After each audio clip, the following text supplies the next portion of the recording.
Now these are some practice questions on expansion method और standard limits जो मैंने आपको इस वीडियो में बताया है, ये उसके ऊपर बेस्ड प्रैक्टिस क्वेश्चंस हैं एक्सपेंशन मेथड्स पे और स्टैंडर्ड लिमिट्स पे, मानक सीमाओं पे और प्रसार विधि पे आधारित ये कुछ प्रश्न हैं, क्वेश्चन है, इनको आप ट्राई कीजिए। अगर आपको कोई प्रॉब्लम आती है तो आप मुझे मैसेज कीजिए, कमेंट बॉक्स में कमेंट कीजिए, मैं आपको इनके सॉल्यूशंस भेज दूंगा। Now we'll take some more examples on substitution method.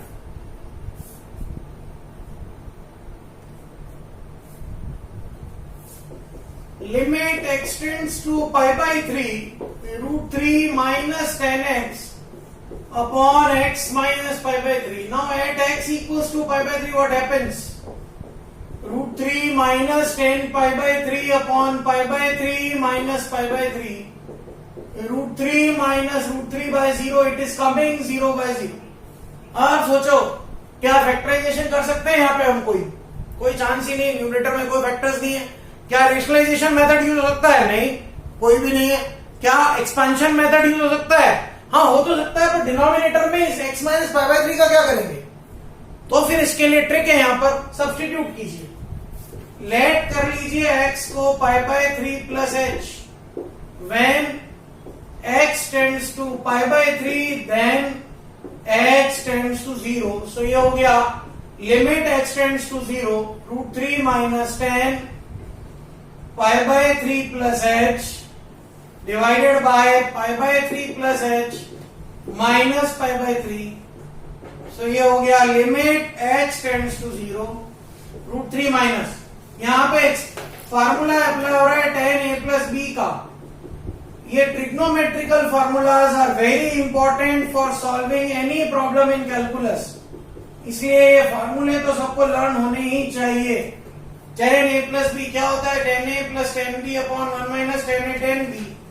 So we get root 3 by 1 minus tan pi by 3 plus tan h upon 1 minus tan pi by 3 tan h divided by h. So we get limit h tends to 0 1 by h root 3 by 1 minus root 3 plus tan h upon 1 minus root 3 tan h. Now LCM ले लें 1 minus root 3 tan h, तो ये आया root 3 into 1 minus root 3 tan h minus root 3 minus tan h, तो ये आया 1 by h root 3 minus 3 tan h minus root 3 minus tan h upon 1 minus root 3 tan h। Calculation part है, थोड़ा सा ध्यान से देखिएगा। So we are getting minus 4 tan h upon h into 1 minus root 3 tan h। यहां एक standard limit use हो रही है, limit x tends to 0 tan x by x 0 by 0 form में 1 होता है, ये वही फॉर्म है, देखिए आप। So we get minus 4 into 1 upon 1 minus root 3 into tan 0 minus 4 upon 1 minus 4, मुझे आंसर मिल गया। तो यहां हमने सब्स्टिट्यूशन मेथड क्यों यूज किया? क्योंकि फैक्टर नहीं हो रहे, रेशनलाइज नहीं हो रहा है, एक्सपांशन नहीं लग रहा है, इसलिए सब्स्टिट्यूशन मेथड यूज किया।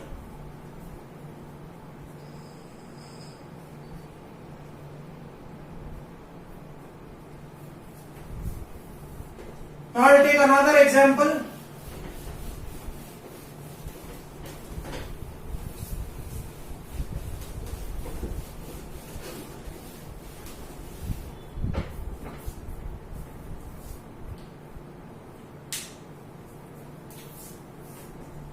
Limit x tends to pi root of 2 plus cos x minus 1 upon pi minus x का whole square. Now at x equals to pi क्या हो रहा है? 2 plus cos pi minus 1 upon pi minus pi का square. cos पाई की value होती है -1, 2 -1 -1 upon 0 का स्क्वायर ये आ रहा है 0/0। अब आप देखिए अपन सारे मेथड को याद करते हैं, फैक्टराइजेशन नहीं हो रहा है, रेशनलाइजेशन हो रहा है, क्योंकि स्क्वायर रूट है तो रेशनलाइजेशन हो रहा है। अप्लाई कर दीजिए, जहां जो मेथड अप्लाई होता है अप्लाई करते जाना है हमें।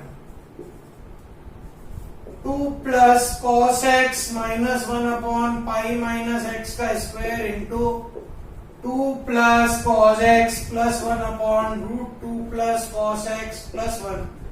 तो ये आ गया 2 प्लस कॉस एक्स का square minus 1 upon pi minus x का square root 2 plus cos x plus 1।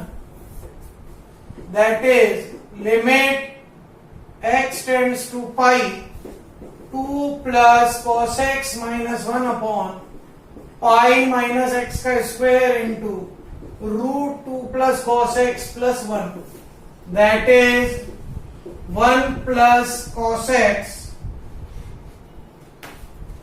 upon pi minus x का square into 2 plus cos x plus 1। चलिए रेशनलाइजेशन तो कर दिया, एक्सपांशन कॉस का लगा दूं तो भी डिनोमिनेटर में प्रॉब्लम है, ये पाई माइनस एक्स आ रहा है। जब कभी ऐसा आता है we use substitution method, let x is pi plus h, when x tends to pi then h tends to 0।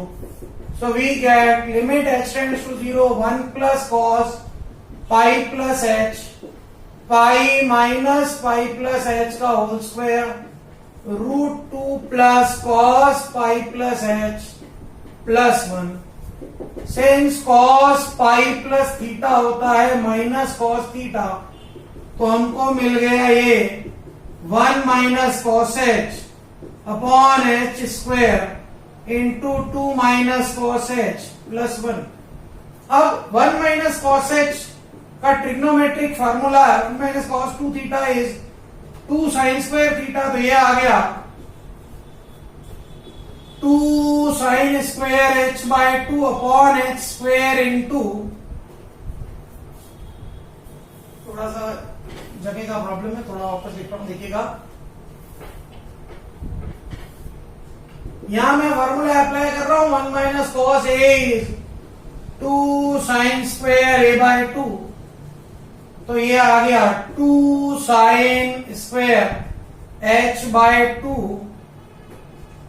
Divided by h square into 2 minus cos h plus 1। Now थोड़ा सा करना पड़ेगा अपने को, तो मैं ऊपर वाला पोर्शन रब कर रहा हूं, देखिए। तो इसको थोड़ा सा रीअरेंज करते हैं। मैं इसको 2 sine h by 2 into sine h by 2 into 1 upon root 2 minus cos h plus 1 लिख सकता हूं। h स्क्वायर था इसलिए h और h को अलग कर दिया। अब देखिए क्या कर रहा हूं, अपॉन 2 इंटू 2 इंटू 2। ऐसा क्यों किया, एक स्टैंडर्ड लिमिट है x tends to 0 sine x by x 0/0 form में होती है 1, 1 2 कैंसल, ये 1, ये half into 1 upon root 2 minus cos 0 plus 1। So half into half 1/4 मेरा आंसर आ गया, सिंस कॉस 0 की वैल्यू क्या होती है 1। This was a very good example. It was asked in IIT previously, many medical entrance exam, engineering entrance examinations, and it was asked in boards also। पर अब तो board में ये टॉपिक है नहीं, इसलिए बोर्ड में नहीं आता है, but it always been asked in IITs।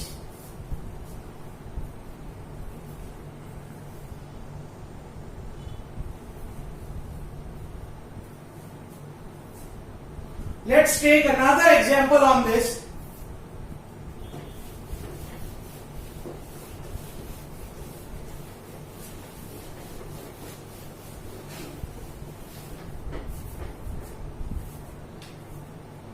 That is limit x tends to pi by 4 sin x minus cos x upon x minus pi by 4 at x equals to pi by 4 it is sin pi by 4 minus cos pi by 4 upon pi by 4 minus pi by 4 1/√2 minus 1/√2/0, ये 0/0 आ रहा है।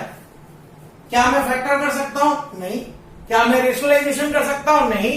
क्या मैं expansion कर सकता हूं? हाँ, पर न्यूमरेटर नहीं, डिनोमिनेटर का क्या करूंगा? ऐसे क्वेश्चन में फिर से सब्स्टिट्यूशन यूज करते हैं।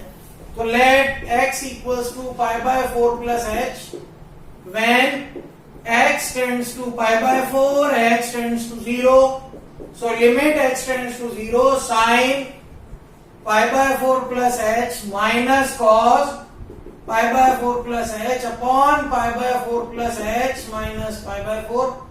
न्यूमरेटर में sin a plus b apply हो रहा है, जो होता है sin a cos b plus cos a sin b, और cos a plus b भी अप्लाई हो रहा है, जो होता है cos a cos b minus sin a sin b। तो अप्लाई कर दीजिए sin a cos b cos a sin b minus cos a cos b minus sin a sin b divided by h।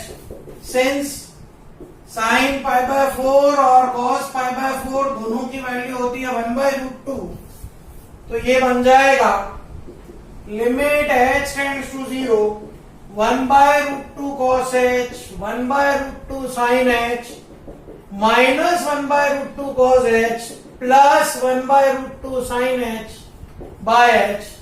ये और ये cancel, ये आ गया 2/√2 sin h by h, ये आ गया √2 limit x tends to 0 sin h by h। यहाँ एक स्टैंडर्ड लिमिट हमको याद है, x tends to 0 sin x by x 0/0 form में 1 होता है, वो अप्लाई हो जाएगा, √2 into 1 √2 मेरा आंसर आ जाएगा। So these are some examples on substitution method.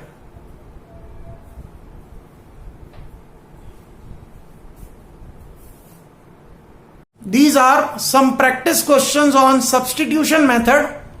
ये प्रतिस्थापन विधि पर आधारित कुछ प्रश्न हैं जिनको आप ट्राई कर सकते हैं, और अगर आपको कोई प्रॉब्लम आती है तो आप मुझे कमेंट बॉक्स में क्वेश्चन भेज दें, मैं उसका सॉल्यूशन भेज दूंगा आपको।